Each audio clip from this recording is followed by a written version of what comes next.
All right, what is up, YouTube? We are here with Raymond Rooks. All right, sir, what'd you play this weekend? Played Nekroz. How'd you end up doing? I went X2-1, day one, and I lost round 11. Aw. Okay, let's dig on into this bad boy, shall we? All right. First up is one of Incantation Chalice Slime.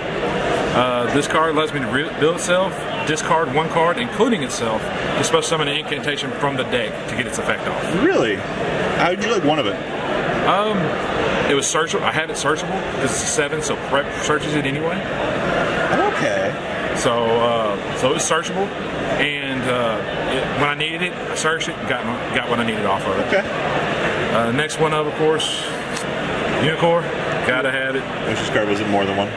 Yep. Wish to God, at least two. At least two. Next up, Dungnir. How was she? She protected Yugioh's ass a lot. She protect. She protect. She said no die, okay. No die. Same way with this guy, Decisive Armor. Helped me, my round 9 matchup I played against Black Wings. And he put the unaffected boy on the board. And then I got Yugioh out the next turn. So I had to use this to get over it and get it off the field. Oh, okay.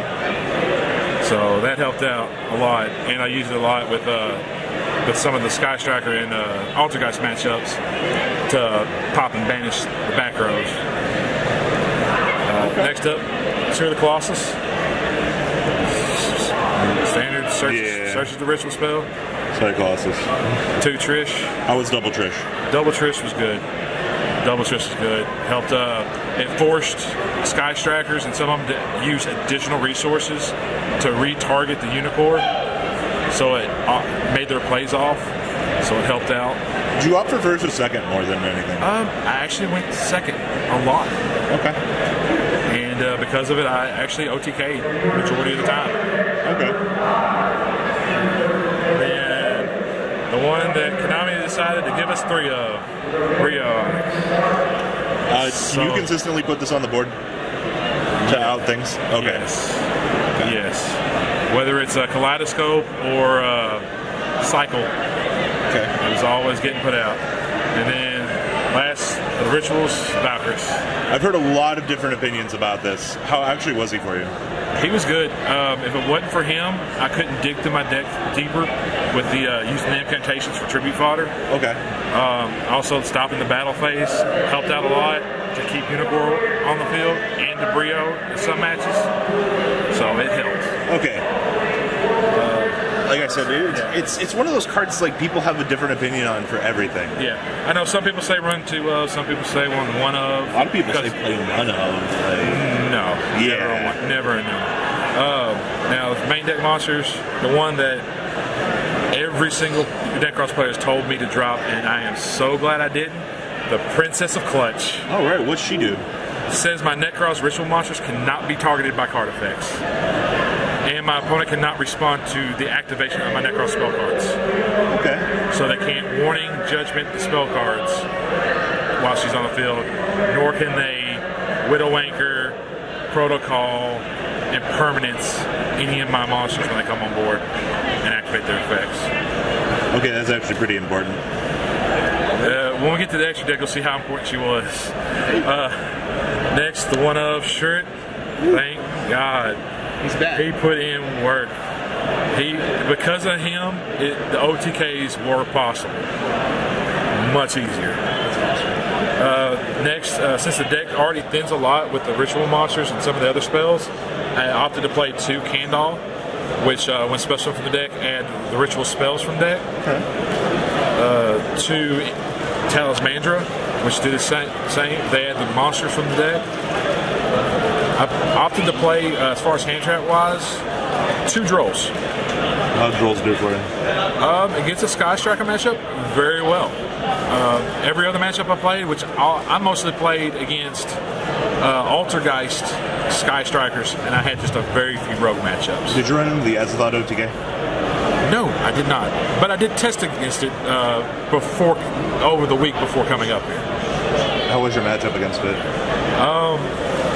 If he wasn't able to do it the next turn, I was able to stall and push through it all OTK. I mean, most of your abilities are continuous, right? The only one continuous is Unicorn. The rest of them activate. So, next is Bookstone. Helped out in the Altergeist matchup because of the spellcaster. Majority of times they would, for some reason, would always bounce the light monster on the field instead of him. And because of that, it allowed me to get my ritual plays off. And he adds the ritual spell cards from the graveyard when he special summons from the deck. Next is Pencil Plume. Special summons from the deck, gets to add a ritual monster from the graveyard. Great recursion on being able to recycle a Valve or something if I didn't draw into a Bionic to search. And then last but not least, you have no extra deck. Megazabor. Wow, you actually. High five. I literally pulled this off every match I played. And only one match, which was against the Blackwing player, did I pull it off twice in the match. That's insane. I know so many people were like, oh no, don't play Megazabor, but no, and because of this helped with the OTKing folks, because I'd get so much back to hand from sending the monsters from the extra deck and adding from the deck that I was able to put out a massive board of damage. That's it for the monsters. Spells and traps. 3 prep. No need to explain those. 3 called by the graves. 2 Kaleido. Mostly standard. 2 mirror. 1 cycle. And 1 incantation inception.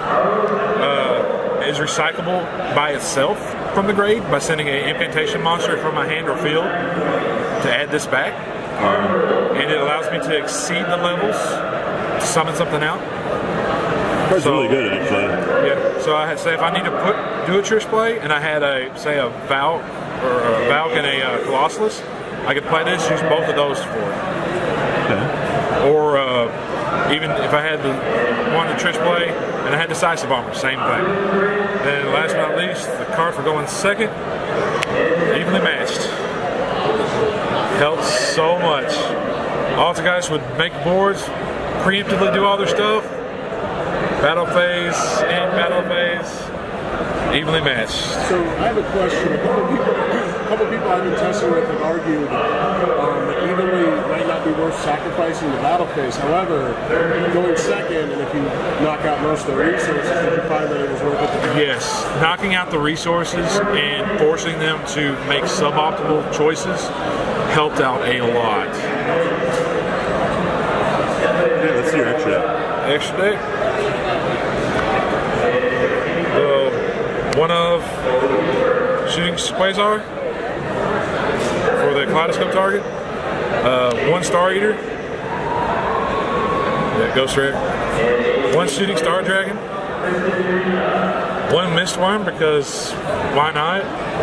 It's a 9.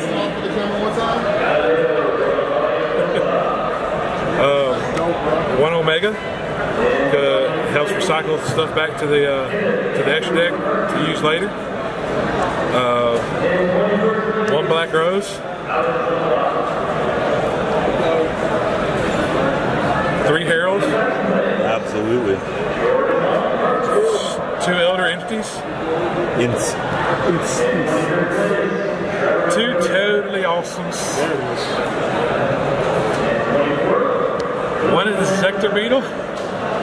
If you can, why not? If I can, why not? And last but not least, the King of Clutch that got me at one of my wins in time, Cowboy. Oh no. Princess and Unicorn. Nice. That was the extra deck. Side deck. Since I don't own Can I get your list too? Can I get your list too? Since I don't own impermanences, I opted for Forbidden Chalices. Hey man, it works. Absolutely. It works. Yep. Those are expensive chalices too. Yeah. Those are nice ones. I was expecting a little more Thunder Dragons and Trick Stars, so I actually sided Chaos Hunters, which did help stall with the Thunder Dragons, so I give it that. Next, for Floodgates, I played 2 Typhoons and a Pancratops. Pancratops came in clutch with the Altergeist matchup. He had set a rivalry. I summoned this. He didn't activate anything. I activated the incantation. He flipped rivalry, and then I distributed it off the poppet. And then the Doomsday for all Altergeist, Red Reboot, and Deco Seiko. Oh man. Any final comments on the deck? Not at all. It performed great.